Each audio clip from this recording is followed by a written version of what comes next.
Halo, Halo. selamat malam semuanya. Apa kabar kalian? Di sini malam ini memang energinya agak berat ya. Temanya memang past life. Aku akan membacakan tanda-tanda kamu dan dia ada koneksi di masa lalu. Jadi aku hanya membacakan sebatas energi saja, apakah ada atau tidak dan tanda-tandanya seperti apa. Namun, aku tidak membacakan kalian jadi apa di masa lalu dan gimana cerita di masa lalu. Dan aku tidak membaca pembacaan personal reading mengenai past life. Oke, ini hanya membaca energi. Dulu kalian pernah ada koneksi atau enggak, sebagai apa? Seperti itu. Kalau kalian ingin membaca past life, aku harus arahkan kalian ke teman aku. Dia antri sih teman-teman, tapi dan itu memang harus menjelajah ruang dan waktu. Ya, jadi aku hanya membacakan energi dan aku tidak membacakan di personal reading. Cuman ini loh tanda-tandanya kamu sama dia itu pernah terkoneksi past life ya. Aku akan lihat di sini ada apakah yang terjadi koneksi di hari ini. Aku akan ambil 7 kartu.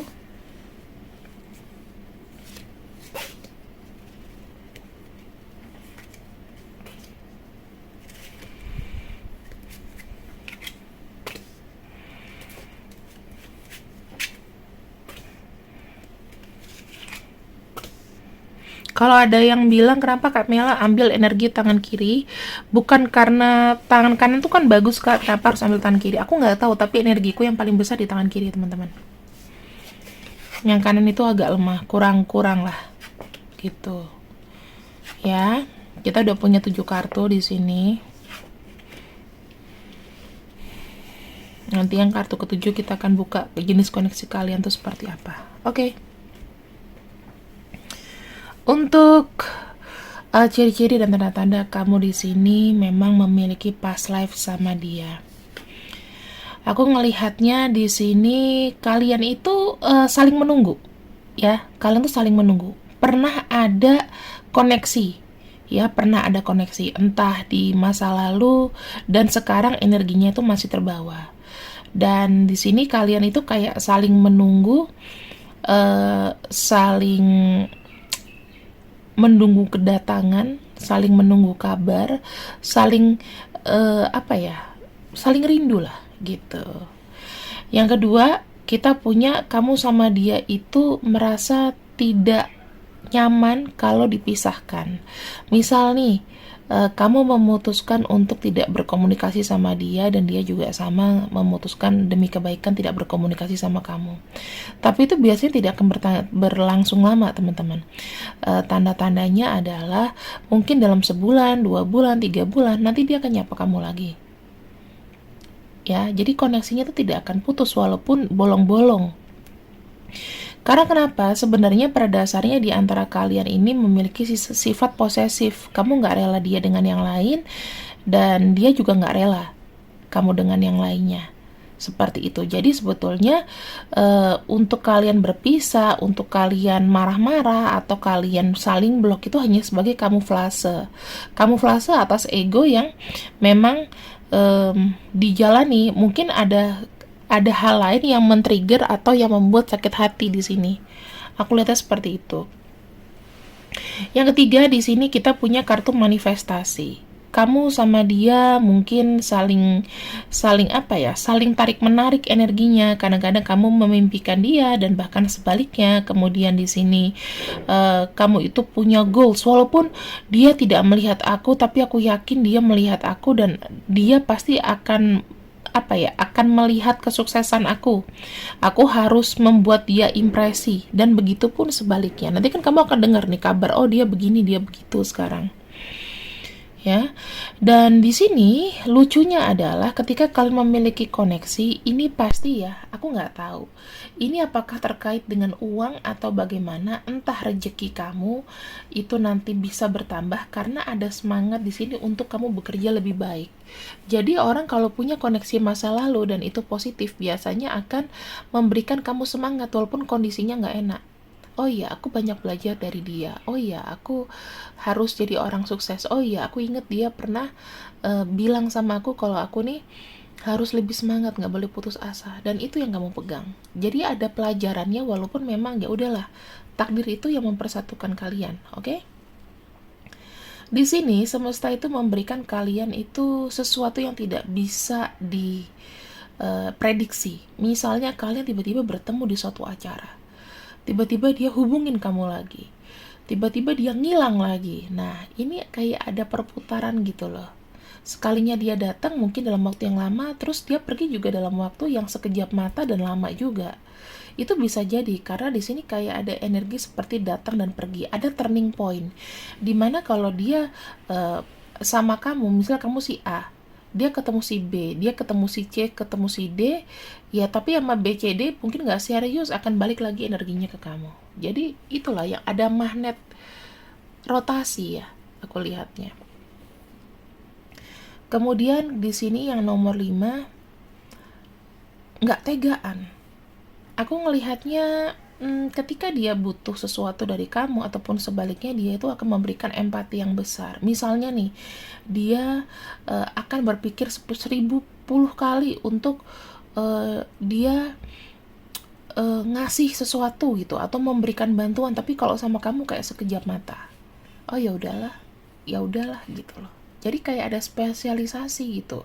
Makanya kadang-kadang ada orang berpikir, kok gue sama dia lemah banget ya? Apakah gue ini disantet ataukah dipelet ya? Kalian mulai sekarang kalau memang mengikuti readingan aku, tolong jangan ngomongin magic.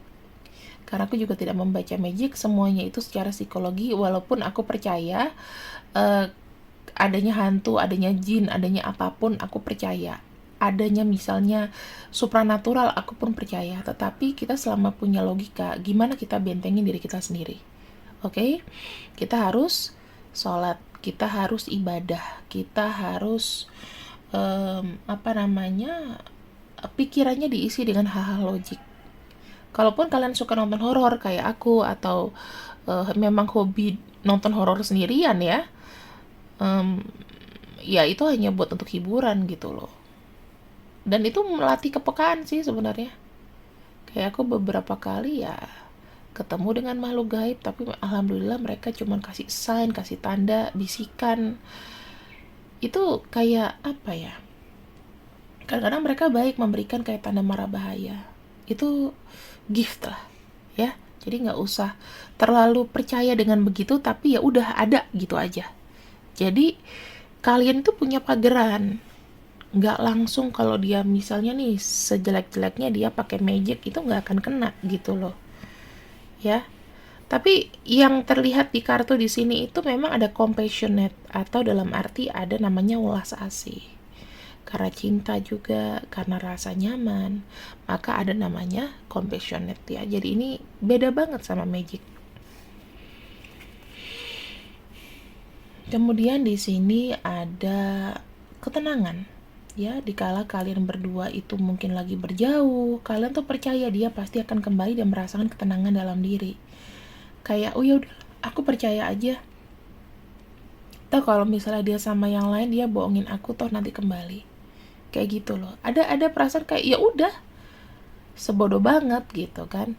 Aku mungkin tenang, dia sama aku komunikasinya oke, ya udah. Nah, jadi kalian tuh harus tahu bahwa hubungan past life tuh sebenarnya tidak yang saling tarik-menarik, cemburu berat, no. Tapi gimana kita tuh bisa kayak tenang, percaya, mendapatkan ilmu. Kemudian di sini kita menerima rotasinya gitu loh, santai aja. Ya. Dan yang ada di past life tuh bukan cuma dia doang loh ya. Bukan cuma dia doang, kalian akan ketemu dengan banyak-banyak orang. Makanya kadang-kadang ada orang yang ketemu, Mel kayaknya gue pernah ketemu sama lo, tapi kapan ya, kok kayak deja vu. Nah itu kita pernah ada koneksi di masa lalu gitu. Gak cuma dengan satu orang, gak cuma dengan cinta kamu doang, tetangga kamu mungkin past life kamu, kita gak pernah tahu kan. Nah oke, di sini ada tanda 11-11. Artinya apa? Koneksi kalian itu adalah bisa berupa twin flame atau soulmate. Soulmate itu bisa apa? Bisa pernikahan, family, teman, ya, teman karib di masa lalu. Dan aku ngelihatnya di sini akan terjadi sebuah union atau pertemuan kembali kamu dengan orang ini. Ya, aku baca tidak membuka tabir pas live kalian. Kalian di sini gimana? Kalian itu ngapain gitu. Ini adalah beberapa tanda-tanda, 7 tanda dikala signs-nya itu muncul, teman-teman ya. Oke, di sini aku akan melihat mengenai apa karma yang dibawa ya, karma yang dibawa dari hubungan ini. Aku akan ambil apa yang mengganggu di masa lalu, masa sekarang, dan masa depan.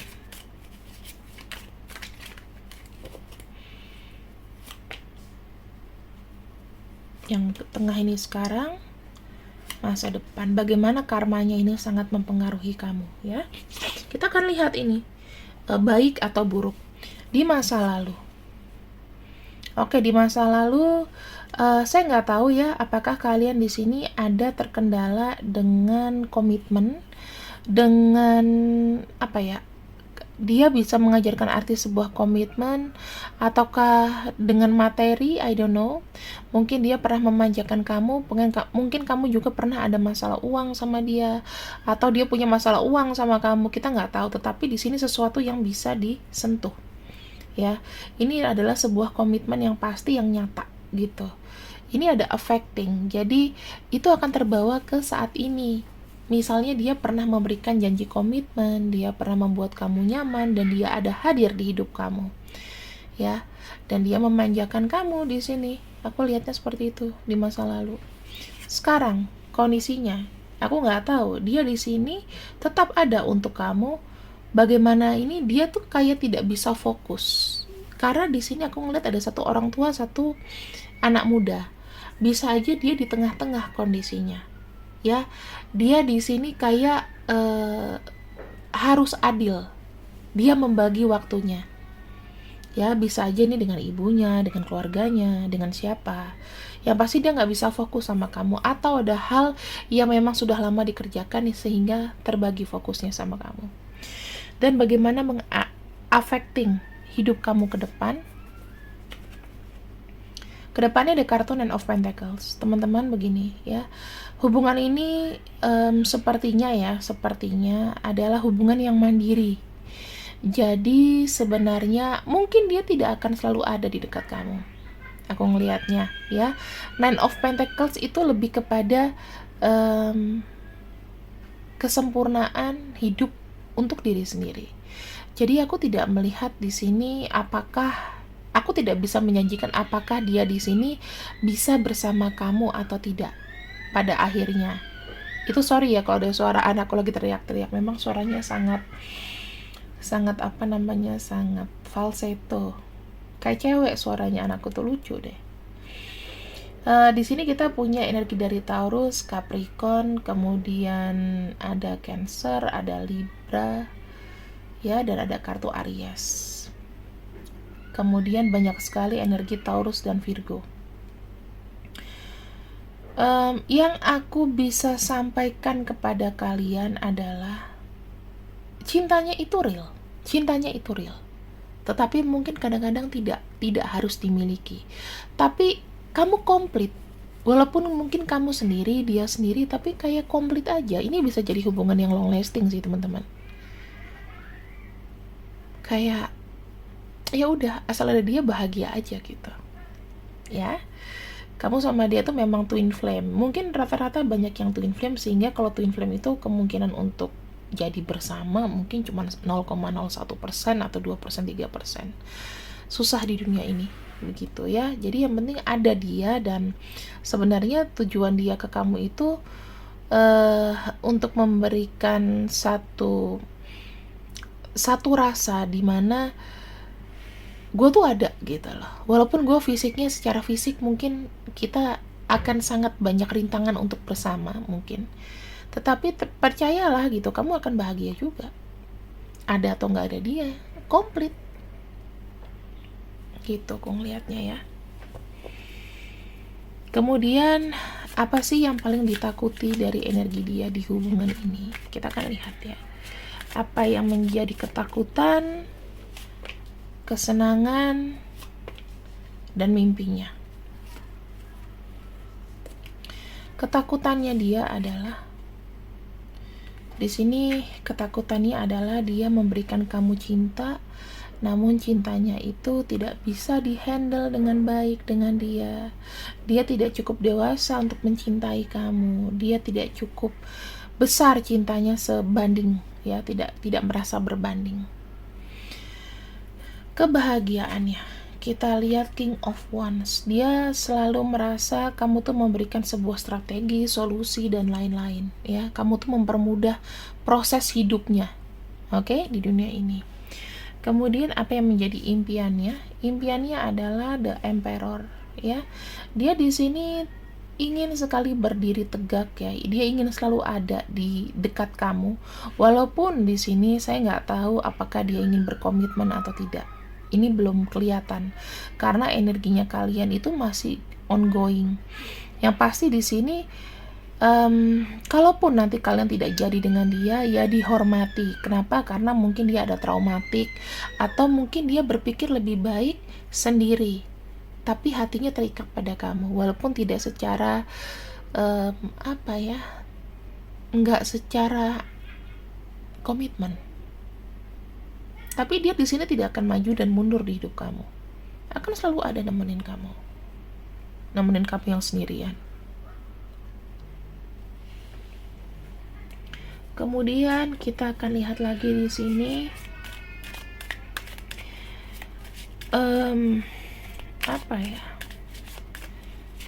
bagaimanakah ciri-cirinya dia? Dia pria atau wanita? Apakah dia pria atau wanita?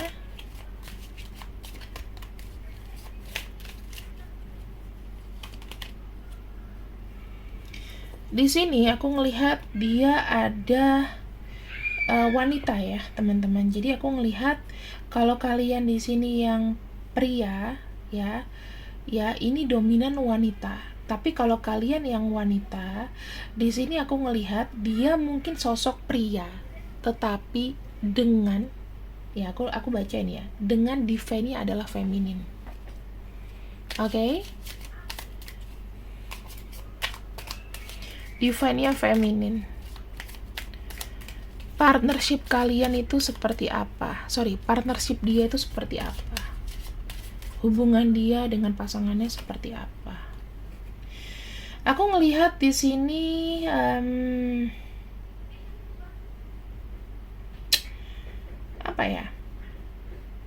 dia kayak cari kesempatan yang lain gitu. Mungkin dia ibaratnya kalau aku mau bilang mendua kok nggak enak ya. Maksudnya dia kayak mencari kandidat lain gitu. I don't know, dia punya masalah atau enggak di hubungan rumah tangganya misalnya, ataukah dia bermasalah dengan pacarnya, kita nggak tahu. Tapi dia kayak mencari kandidat lain, dan ya mungkin urusannya belum selesai sama yang kemarin. Tapi di sini dia siap untuk pergi. Jadi kondisinya lagi nggak baik-baik aja sebenarnya. Bagaimana dengan keluarganya? Dari keluarganya dia, wah ini acak-adul teman-teman. Aku lihat ada kartu Eight of Wands ya. Jadi nggak ada tujuannya. Jadi keluarganya itu juga bukan yang keluarga solid gitu loh. Kayak ya mencar aja gitu. Nggak tahu tujuannya gimana. Jadi nggak kompak ya. Bagaimana pencapaiannya? Pencapaiannya lagi banyak sakit hati. Kamu ketemu sama orang yang mungkin gagal. Mungkin sedang gagal di segala bidang. Kemudian secara spirituality bagaimana sih dia, ibadah atau apapun. Ibadah ya. Di sini dia bagus kok. Kalau aku dibilang kalau Queen of Pentacles itu dia lebih banyak empati, lebih banyak merasa, lebih banyak secara insting. Aku lihatnya gitu. Dan orang ini jauh di sana itu dia bisa tahu mau kamu tuh apa, ya. Jadi kalau misalnya dia wanita, dia adalah feminin. Kalau misalnya dia pria, di sini ada gambar wanita. Aku tidak melihat dari Six of Swords ya. Six of Swords itu sebetulnya adalah elemen maskulin. Tetapi aku lihat dari gambarnya ya teman-teman. Kalau kita bicara Six of Swords, dia punya ciri-ciri itu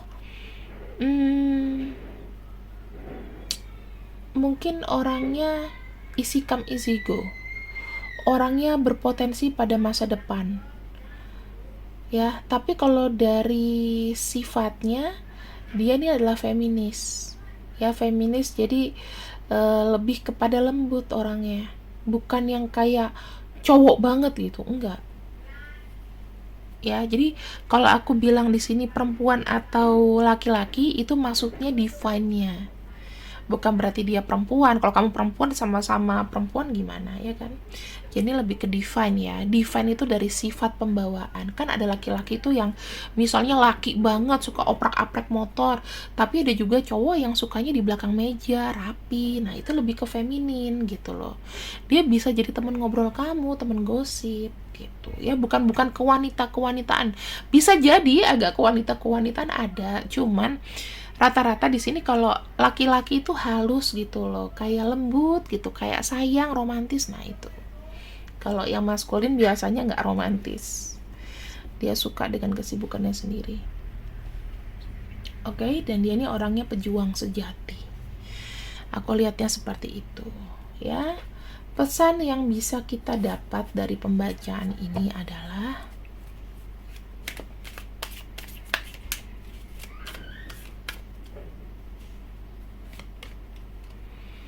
Oke, kita punya kartu Queen of Swords. Lagi-lagi muncul ya.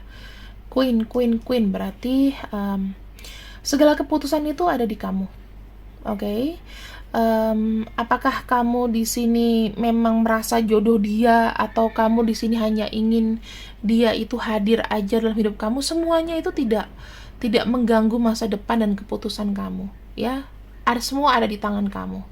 Jadi tidak usah terpengaruh dengan ya aku harus begini, aku harus begitu. Tapi rasakan, feel. Kamu yang merasakan sendiri apakah dia ini memang orang yang membuat kamu nyaman. Kalau misalnya memang membuat kamu nyaman ya di prospek supaya jadian, supaya nanti ada happy endingnya. Tapi kalau misalnya enggak dan kalian lebih kayak berpasrah karena dianya juga lagi sibuk, ya udah, jangan dipaksa. Perasaan itu tidak pernah bisa dipaksa.